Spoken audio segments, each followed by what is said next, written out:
വളരെ കോമൺ ആയിട്ട് കാണുന്ന ഒരു ഷേക്കാണ് ഷാർജ ഷേക്ക്. ഉണ്ടാക്കാൻ വളരെ സിമ്പിളും ഹെൽത്തിയുമായിട്ടുള്ളൊരു ഷേക്കാണിത്. ഒരു 10 മിനിറ്റ് കൊണ്ട് ഉണ്ടാക്കാനുള്ളതേ ഉള്ളൂ. അപ്പോൾ ഇതിൻ്റെ പ്രിപ്പറേഷൻ എങ്ങനെയാണെന്ന് നോക്കാം. എളുപ്പത്തിനായി ഇൻഗ്രീഡിയൻസിൻ്റെ അളവ് ഡിസ്ക്രിപ്ഷൻ ബോക്സിൽ കൊടുത്തിട്ടുണ്ട്. കുറച്ച് കാഷ്യൂ നട്ട്സ് റോസ്റ്റ് ചെയ്തെടുക്കാം. ബദാം ഓപ്ഷണലാണ്, ഉണ്ടെങ്കിൽ അതും ചേർക്കാം. റോസ്റ്റ് ചെയ്ത് കൊടുക്കുന്നത് കൊണ്ട് ഷേക്ക് കൂടുതൽ ടേസ്റ്റി ആയിരിക്കും. ഇത് നന്നായിട്ടൊന്ന് ഗ്രൈൻഡ് ചെയ്തെടുക്കാം.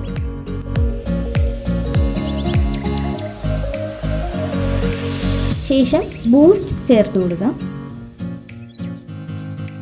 ഇൻസ്റ്റൻറ്റ് കോഫി പൗഡർ അവൈലബിൾ ആണെങ്കിൽ അതും ഒരു ടീസ്പൂൺ ആഡ് ചെയ്യാം.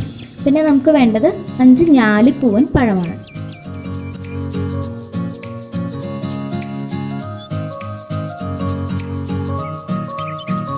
നല്ല ഫ്രീസ് ആക്കിയ പാൽ കൂടി ചേർത്ത് കൊടുക്കുക. ഇത് 4 ഗ്ലാസ് ഷേക്കിന് വേണ്ടിയുള്ളതാണ്. അപ്പോൾ എല്ലാം കൂടി ചേർത്തിട്ട് നന്നായിട്ട് ബ്ലെൻഡ് ചെയ്തെടുക്കാം. ഷുഗർ അധികം വേണ്ടാത്തവരുണ്ടെങ്കിൽ മാറ്റിയിട്ട് നമുക്ക് പഞ്ചസാര കൂടി ആഡ് ചെയ്ത് കൊടുത്തിട്ട് ബ്ലെൻഡ് ചെയ്യാം. അപ്പോൾ നമ്മുടെ ഷേക്ക് തയ്യാറായിട്ടുണ്ട്. എന്ത് ഡിഷാണെങ്കിലും അതിൻ്റെ പ്രസൻറ്റേഷനാണ് മെയിൻ അല്ലേ?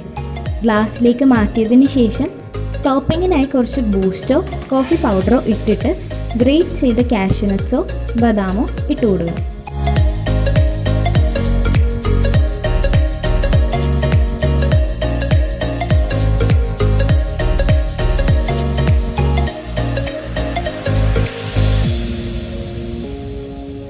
അപ്പോൾ വീഡിയോ ഇഷ്ടമായെങ്കിൽ ലൈക്ക് ചെയ്യാനും സബ്സ്ക്രൈബ് ചെയ്യാനും മറക്കണ്ട. Thanks for watching.